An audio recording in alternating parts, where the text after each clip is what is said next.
So yeah, this has been an interest of mine for a few years. So bowel hunger, probably everybody knows, it's a symptomatic vertebral insufficiency provoked by a physiologic head rotation. The first case was described by Ford at a Johns Hopkins bulletin. It's a fantastic description. This person had an adult had repeated attacks of syncope. He would pass out, sometimes minutes, sometimes hours, and then he would have these other associated symptoms, all suggestive of posterior fossa symptoms. He was eventually found to have this odontoid compression. He was put in a cast. His symptoms resolved, and then he underwent a fusion. But the term bowel hunter was first described in 1978 by Sorensen out of a hospital in Salt Lake City. He was a young adult who had a stroke during archery. So he had a fall and then numbness, weakness, a dilated pupil, which was probably Horner's on the contralateral side. So it was meiosis, not the dilated non-mydriasis, and nystagmus. He underwent an angiogram, was found to have this spasm in a bleb, which was probably an aneurysm, which I think was a dissection. And the patient was recommended not to do archery anymore, and then he refused all other types of treatment. And since then, and the name of the paper was Bowel Hunter's Stroke. So this patient had a stroke. It was not these repeated episodes of temporary symptoms. But nowadays, bowel hunter in adults, which is more common than in kids, relates to this compression of a dominant vertebral artery during rotation. For that, you must have another, the contralateral artery hypoplastic or occluded. And so when you have a disease on the other side, and if you turn the one artery and the other one is diseased, then you have this insufficient flow, and then you have these temporary symptoms. So bowel hunter in adults, which is more common, usually means that are temporary symptoms during head rotation that are relieved by turning the head back to normal. And they're usually in the subaxial cervical spine, below C2, and it's during ipsilateral rotation of the head to the side of the diseased osteophyte or whatever it is that is compressing that vertebral artery. And the common causes are usually degenerative problems, the osteophytes, or it may be fibrous bands or trauma. In children, it is different because it's usually in the C1, C2 region and during contralateral rotation of the head. So if you turn the head to the left, that means that your diseased vertebral artery is on the right, and it doesn't present with these temporary symptoms relieved by head rotation.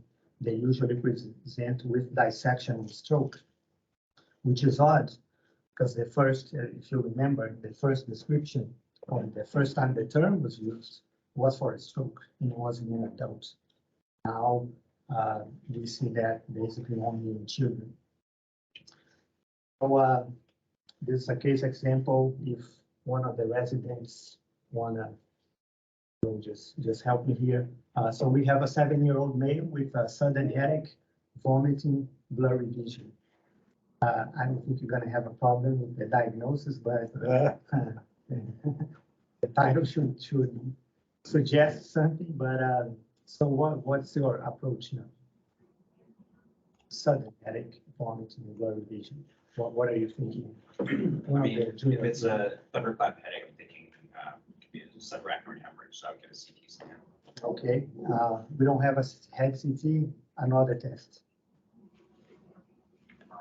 Okay, and if it's not a hemorrhage, what else are you thinking about? Is a cause of stroke in the young. It doesn't have to be children, but you should, do you young, they usually call it Dissection. exactly. So it's a stroke, we're gonna get an MRI. So what do you think, what does this look like? Tell me what you're seeing. See a DWI hit in the right cerebral hemisphere, pica distribution. Yes. So then this patient got an MRA because they were looking for a vessel problem. Do you see anything here? And I can help you here. So seems like there's a focal narrowing in the distal segment of that vertebral artery, suggesting possible dissection or exclusion. And then he had the MRI and it confirmed, the same findings. So this patient had a vertebral artery dissection, right? So there were case reports about this. Of course, this patient underwent, a complete hematologic workup, and nothing was found. And by insistence of the neurologist and the radiologist, eventually they did rotation angiogram. So they turned the head to one side and then turned to the other side. And they found an occlusion at the site of dissection. So this patient underwent a fusion, and this is the rotation scan after the fusion, showing that. Is the other vertebral normal? Yes, but on this patient, yes, but on many patients, they had bilateral dissections. But I'll get to that. So this was not the first case. This was the one that the images were, a little more clear. But we started having many of these patients all of a sudden showing up, and I was very suspicious of this diagnosis because it wasn't, described, and they were doing all these rotations. I didn't know how much rotation they were doing, because for me, if you rotate your head much, you're gonna get an occlusion. But I mean, why were they having dissections? So it made sense, and this is the rationale for the treatment. So pediatric ischemic stroke is rare and difficult to diagnose. Some patients, imagine the first kid was 2 and he had just vomiting and was like favoring one side when he looked, he had an occipital stroke. So we thought there was, hemianopia, and he was just favoring one side. In children, vertebral artery dissection has a high recurrence rate, 25 to 52%, in high morbidity as well.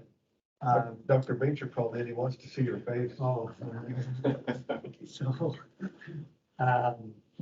so identifying the cause, for these strokes and establishing protocol and then treatment may improve outcome for these children.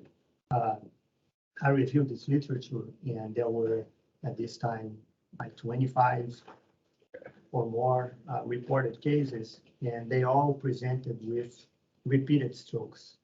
So they had one episode, they were found to have a stroke, they didn't find anything, and the kid was sent home on aspirin or anticoagulation, and we had another. That's when we decided on investigating. So we decided, to look at our own cases, and why we're having so many. That's when this first paper came out. But this was just a brief report, and basically just described 5 patients that we had, and that they should all, that every patient with vertebral artery dissection should undergo this rotational angiogram. I wasn't, too happy with that paper, and so I decided, what, we're going to have more patients, and now it has been 5 years since the first one, so we need something more with more analysis and trying to explain why these things are happening. So we created this protocol, which was what we were doing at the time. So if you have vertebral artery dissection at V3, anybody tell me what V3 is? What segment goes from where to where? The Atlantic segment, so it goes from the convergence of the vertebral artery at C2, and it goes around the arch of the atlas, and it goes into the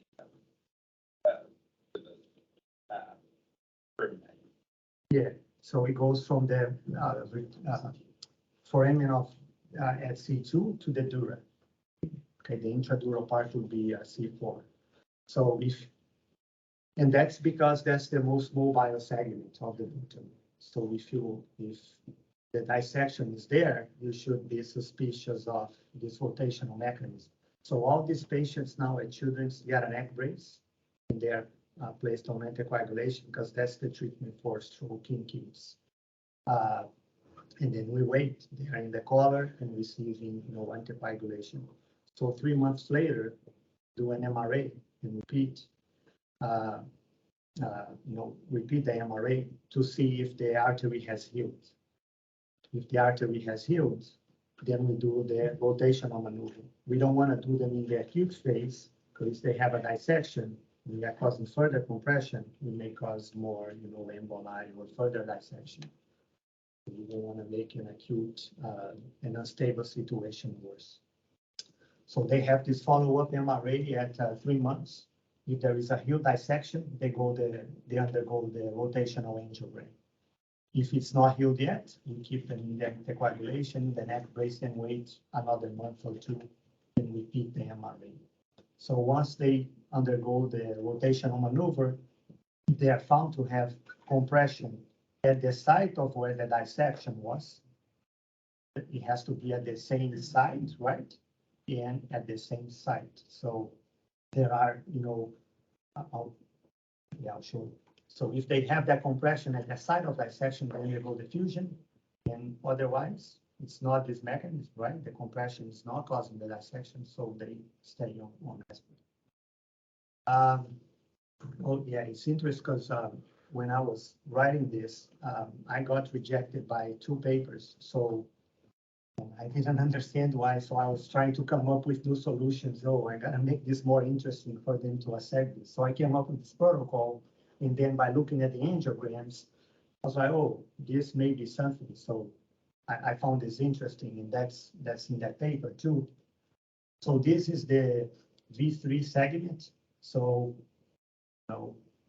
arbitrarily, I call this the proximal horizontal segment. So from the exit of the vertebral artery at the foramen of C2, and then it does this, and then it goes up.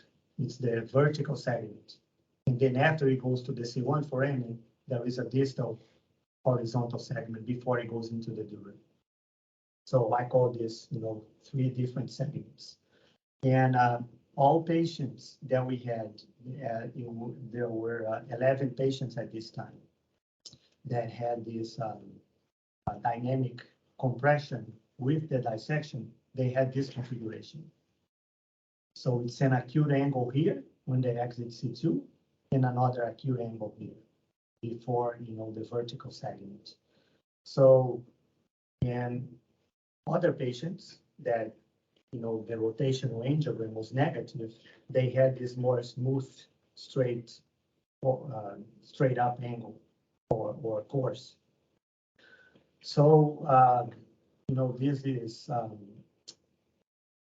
made sense to me because if you have a straight segment and, like a straight, like a pencil, for instance, if you rotate it around itself, oh, sorry, go ahead. Are these also patients who also have dissections, just not from, but just were not found to have compression? Yes, initially, yes. We had, at this point, 17 patients that had vertebral artery dissection, and 11 or 12 of them had the positive maneuver on the compression. So if you rotate something that is straightforward, the distance doesn't change, right? But I had a clip, and that's what I was looking for, so I lost it. But if you have something in an acute angle, so this distance here is gonna be longer, right? It's gonna rotate, it's gonna make a longer distance. So I was like, oh yeah, that makes sense, because if the vertebral artery has this acute angle, it's gonna be more stretched, so it's more easily dissected. Um, but some people didn't believe me, including, they thought, oh, this is very interesting. There is no way you came up with this. So we're gonna look at more patients and see if that holds. This FISA is stroke fellow at Children's, and Michael Downey, you know, is a stroke neurologist, pediatric neurologist. So we decided to look at these two types of V3 configurations. So we're gonna call this type B, which is the disease type or the case type, and then the control would be the straightforward one. And we defined the type B as, acute angles. So this angle at one arrow, and the other angle at the other arrow, as it has to be less than 110 degrees. It would be around 90, but some were like 95, 98. So we determined 110 would be the cutoff. So we had 19 patients with vertebral artery dissection. In our control, because we can't just get children to have angiograms. The patients that we have with Moya AVMs with normal posterior circulation. Very interestingly, all of our 12 patients who had this problem, 11 were male. And of the patients with vertebral artery dissection, of course, not all of them with this rotational mechanism, 15 were male. And of course, in a control population, male should be just, 50%. So the age was similar. And we found out that the type A configuration, which, is the smooth one, in the dissections, it was less common. And the control, it was very common. And then the type B configuration was very common in the dissections and not as common. This is 13/51. I'm sorry, it's a typo. It was not common. So, this is, I'm not a statistician, but this is easy to calculate, right? A 2x2 contingency table, and the P was very, significant. So this is what we have. So if we follow, this protocol for diagnosis and treatment, fusion is a good option for these patients. It's funny that right before we published that paper, there was a paper out of UCSF with 10 patients that, they were called as bound hunter. And they all underwent, the same extensive hematologic workup and angiograms, and they all underwent decompression.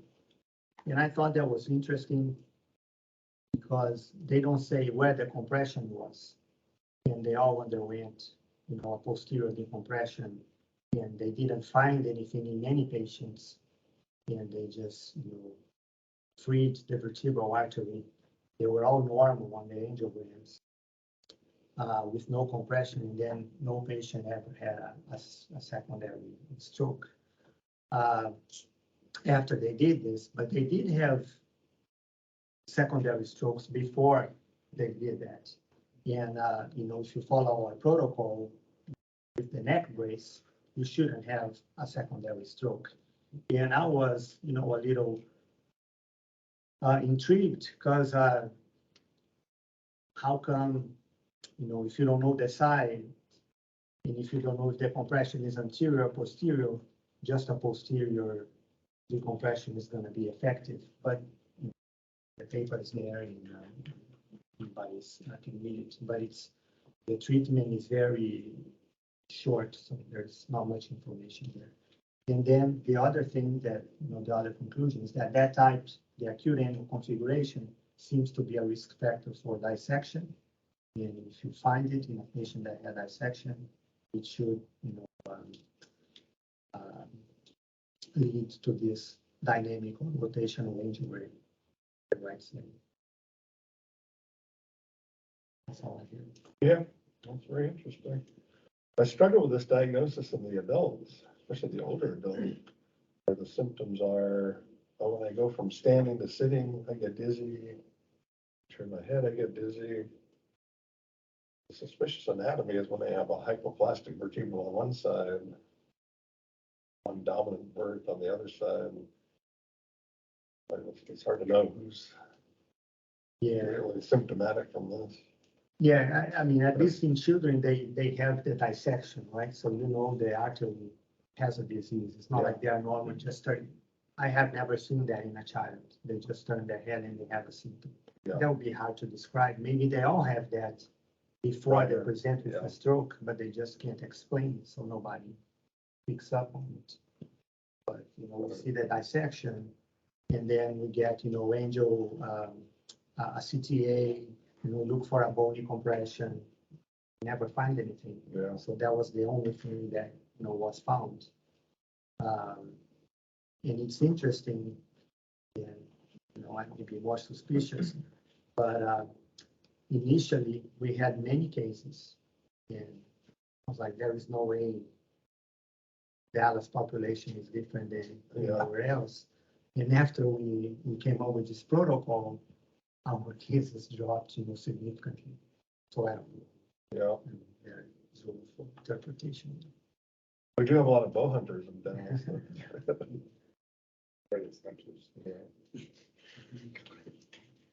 Hey, Bruno. Can you hear me? Yeah. Yes. I guess one comment and one question. When you, in your protocol, you have healed dissection. What do you mean by healed dissection? How do you know that it's healed? Well, usually the stenosis goes away. And, you don't have that flap anymore that, it's like what you call the lumen, the false lumen. I mean, you see that on the angiogram. Sometimes the caliber of the vessel is back to normal, but sometimes in a patient, we saw this, a patient that had like 3 strokes before he came here, he made his vertebral artery made a new trajectory. So where he had the dissection, that occluded, and then he made a different trajectory, which was like outside of the vertebral foramen. Just Is that, I mean, obviously the one thing is always, what's spasm and what's not. And it's such a time point where we're getting the pictures. And then if there's if it's a true bow hunters, it's repeat trauma, then you're probably, again, it's adult versus kids. And I know kids aren't little adults, but it's like you end up with basically a scarred small vessel. I've had, a few of these where they, like you said, they get bilateral dissections and everybody's trying to figure out what's going on. So that the healed dissection part to me, it seems as a decision point in your flow diagram, there's probably some wiggle room in there somewhere, right? So there must be a lower one. There's probably some wiggle room in there somewhere. The healed dissection part, because how much if you're worried about someone who's chronically dissecting, what you end up with is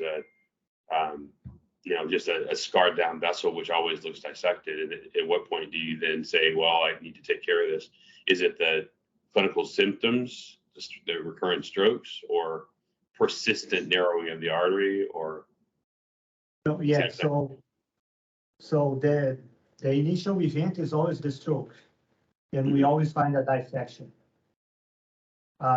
Then we don't let them have a chronic dissection because we put them in a brace so they can't turn their heads anymore, and we do the anticoagulation.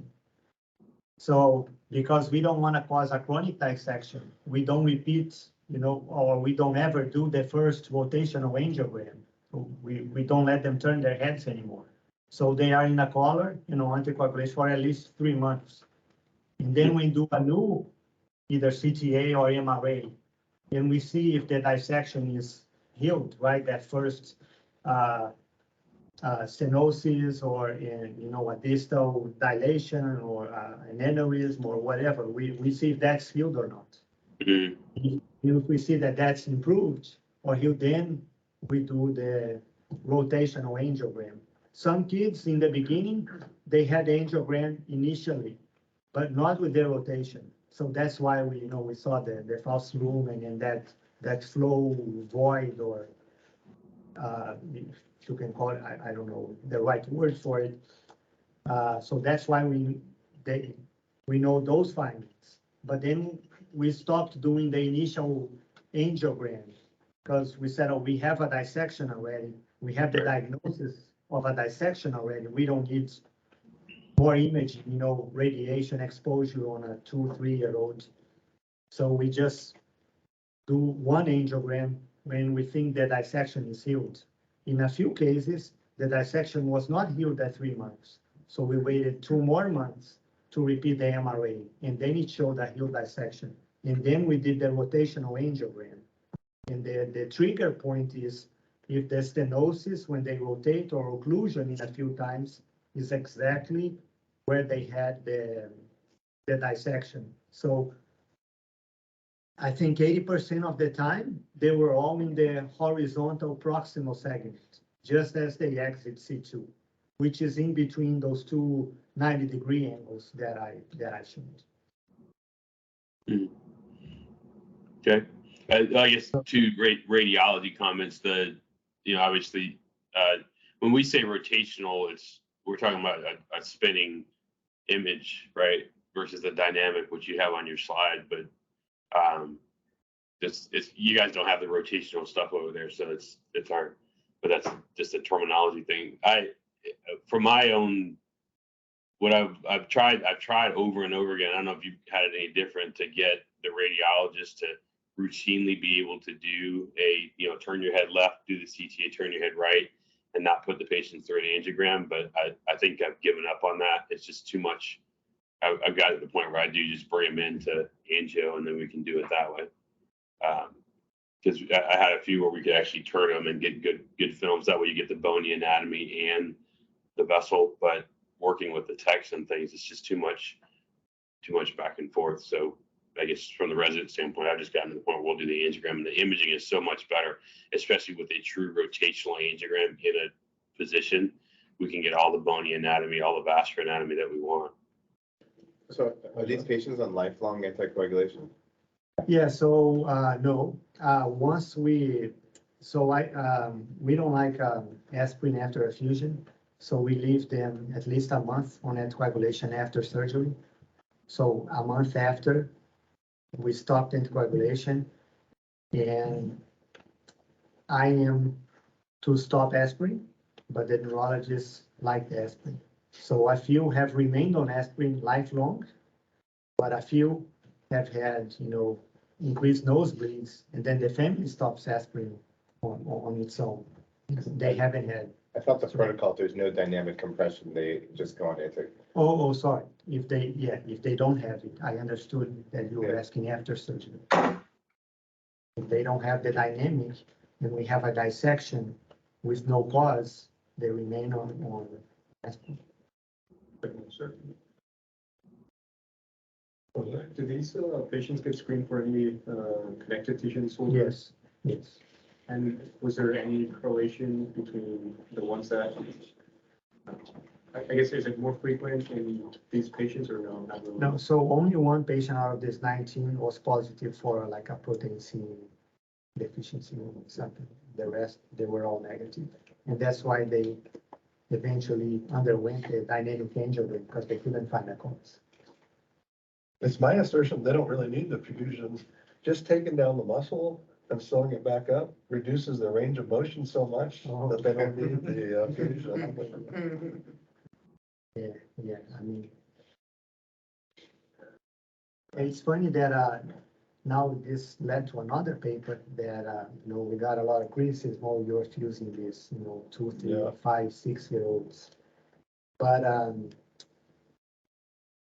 course, I don't have, that long of a follow-up, so the one that was 2 is now 8, but he's not, the spine usually transitions into an adult spine at 8 or 9, but they all have normal rotation of the neck after the fusion. I think they have so much laxity in the subaxial spine that it doesn't affect them at all. Parents say, oh, yeah, I've noticed no problem, because that's the side effect of the surgery, where we tell them, this is an option, but he's gonna lose, 50% of his rotation, Yeah. but they don't. But I assume they will when they are, 10 or 12. Of course, there were 2 that were 12, and of course, they lost the rotation, as expected in other teams.